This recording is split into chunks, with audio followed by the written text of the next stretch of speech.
Deuxième sous-question maintenant, quelle distance a été parcourue par le saut? Et encore une fois, il faudrait ajouter après 2 secondes et après 4 secondes. Okay? C'est les deux sous-questions. Donc, si on veut savoir de combien de distance a tombé le saut, alors là, il faut aller chercher maintenant une formule par rapport au déplacement de l'objet ou à sa position. Alors, comme on a dit, la formule des positions, la formule fondamentale des positions, c'est la deuxième formule ici, qui devient celle-ci lorsqu'on parle de la chute libre. Alors là, ici, la position initiale, il faut choisir une valeur. Ici, on a posé, dans le problème, ils ont posé arbitrairement que la position initiale était nulle. Au temps 0, la position est nulle ici. Donc, y va être nul. Ce qui fait en sorte que on va se retrouver ici dans des hauteurs négatives. C'est pas grave, là, ça veut juste dire qu'on est en dessous du 0. La vitesse initiale, elle est nulle, parce que justement, le saut part du repos. Donc ça va s'annuler, ça c'est nul. Fait qu'ici, il reste juste le troisième terme finalement. Donc, moins 1/2 g fois delta t carré. Fait qu'on peut simplement faire le calcul de ça pour les deux temps, 2 secondes et 4 secondes. Alors, pour 2 secondes, donc ça va être moins 1/2 fois 9,8 fois 2 au carré. Ça va donner moins 19,6 mètres. Et après 4 secondes, moins 78,4 mètres. Donc, on voit que la distance parcourue, elle augmente exponentiellement. Pendant les 2 premières secondes, le saut a parcouru 19,6 mètres. Mais vous voyez que pendant les 2 secondes qui suivent, la distance parcourue, elle est beaucoup plus grande que 19,6 mètres. Parce qu'on passe de 19,6 à 78,4. Donc, en fait, pendant la deuxième seconde, pardon, pendant pendant l'intervalle entre 2 et 4 secondes, le saut a parcouru 58,8 mètres. Donc, beaucoup plus que pendant les 2 premières secondes. Mais ça, c'est normal, parce que c'est un MRUA, c'est un mouvement qui gagne la vitesse. Donc, la distance qui est parcourue, elle augmente exponentiellement avec le temps. Dernière sous-question, combien de temps la chute du saut dure-t-elle? OK, donc ici, il faut décoder que on cherche le temps, donc delta t. Alors, pour savoir c'est quoi la durée de la chute, il faut savoir c'est quoi la distance qui a été parcourue. Alors ici, on sait dans l'énoncé, c'est bien dit que la profondeur du puits est de 100 mètres. Donc ça, c'est ma distance parcourue. Mais puisque je passe de 0 à moins 100, en fait, j'ai une variation de position de moins 100 mètres. Alors ici, je peux utiliser encore une fois ma formule de position. Alors ma position finale est de moins 100 mètres. Ma position initiale, c'est 0. Ma vitesse initiale, c'est 0. Fait qu'il reste ce terme-là ici. Et là, je vais isoler delta t dans cette formule-là. Alors là, ici, ils font ça en une seule étape. Mais c'est vraiment important que vous soyez capable de faire ça. Je vais le faire au long juste pour être sûr. Mais c'est vraiment important que vous soyez capable de le faire de manière autonome. Donc, on a YF égale moins 1/2 g delta t carré. Fait que j'ai réécrit ça ici. Le but, c'est d'isoler le delta t. Alors, ici, dans le fond, la première étape, c'est de comprendre que vous devez d'abord isoler le delta t au carré. Puis à la fin, on fera la racine. Mais il faut d'abord isoler le delta t au carré. Alors pour ça, dans le fond, il faut s'affranchir des deux termes qui sont devant. Ces deux termes-là, en fait, sont multipliés avec le delta t carré. Donc, pour les envoyer de l'autre côté de l'équation, il faut faire l'opération inverse, c'est-à-dire les diviser. Donc, je vais diviser g.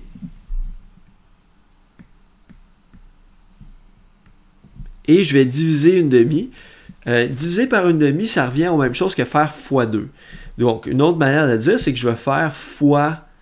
mais en fait, c'est moins 1/2, fait que c'est comme faire fois moins 2.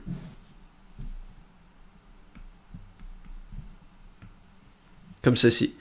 Alors là, ça m'a permis d'isoler delta t carré. Maintenant, je n'ai pas terminé parce que ce que je cherche, c'est le temps et non pas le temps au carré. Donc, ça va être important de m'affranchir de l'exposant 2 ici. Alors, pour m'affranchir de l'exposant 2, bien sûr, je vais faire une racine carrée. Comme ceci. Alors ça va enlever l'exposant 2. Mais quand j'extrais une racine carrée, c'est très important de comprendre qu'il y a toujours deux réponses. C'est le plus et le moins. Pourquoi ça? Alors, je vous donne un exemple. Supposons que vous avez l'équation x carré égale 4. C'est quoi la réponse de cette cette équation-là? C'est quoi la solution? Ben, en fait, vous pourrez dire, OK, ben, je vais prendre la racine. Fait que je vais faire x égale racine de 4. Ça donne 2. Ouais. 2 est effectivement une réponse. Donc, si je mets 2 au carré, ça donne bien 4. Mais si vous écrivez ça, il vous manque une réponse, en fait. Parce que x égale moins 2 est aussi une solution à cette équation-là. Si je fais moins 2 au carré, ça fait moins 2 fois moins 2. Ça donne aussi plus 4. Donc, en fait, quand j'écris ça, la bonne façon, ça serait de rajouter ici plus ou moins. Donc, à chaque fois que vous extrayez une racine carrée pour isoler une variable qui est au carré, il faut toujours mettre plus ou moins devant la racine. La racine elle-même, la racine de 4, par définition, ça c'est positif, ça donne plus 2. Mais la réponse ici de x, c'est plus ou moins ça. Donc plus ou moins, et ça me donne ici donc plus ou moins 2 pour ma réponse. Donc je l'écris comme ceci. Et pour les problèmes de physique, souvent c'est important parce que ça arrive des fois que la réponse, c'est la bonne réponse, c'est celle négative. Donc il ne faut pas systématiquement rejeter les réponses négatives en physique parce que comme on a vu, ça se peut des vitesses négatives. Ça veut juste dire une vitesse qui est dans le sens des x négatifs. Ça se peut une position négative. Justement, ici, on est dans des positions négatives, vous voyez?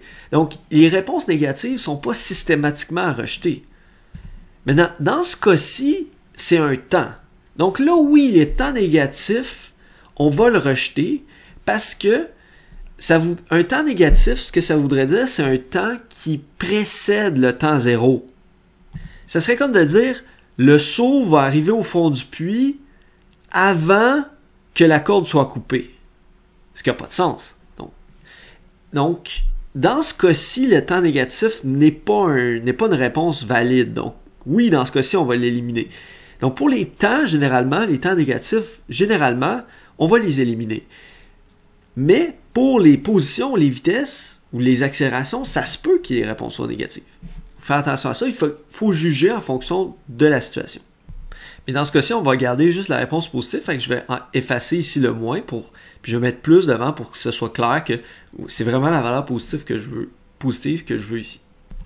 Et là, on fait le calcul, donc moins 2 fois moins 100 sur 9,8, et on prend la racine carrée, ça donne 4,5 secondes. Donc la chute du seau dure 4,5 secondes. C'est-à-dire que 4,5 secondes après avoir coupé la corde, le seau va toucher l'eau en bas du puits. Fait que ça, c'est très intéressant. Ce que ça vous montre, c'est que avec la physique, on peut prédire des mouvements. Je peux prédire combien de temps ça va prendre pour qu'un objet tombe d'une certaine hauteur. C'est quoi l'importance de ça? Bien, si vous n'êtes pas capable de prédire, comment vous pouvez envoyer un satellite dans l'espace, par exemple? Comment vous pouvez envoyer quelqu'un sur la Lune ou dans la Station spatiale internationale? La seule façon de le faire, d'accomplir ça, c'est d'être capable de prédire que l'astronaute va arriver au bon endroit. Puis prédire combien de temps ça va prendre pour qu'il arrive à cet endroit-là. Et c'est cet aspect prédictif de la physique qui en fait une science. Donc c'est dans le sens qu'on peut faire des prédictions théoriques et ensuite le vérifier expérimentalement et voir que ça fonctionne tout le temps.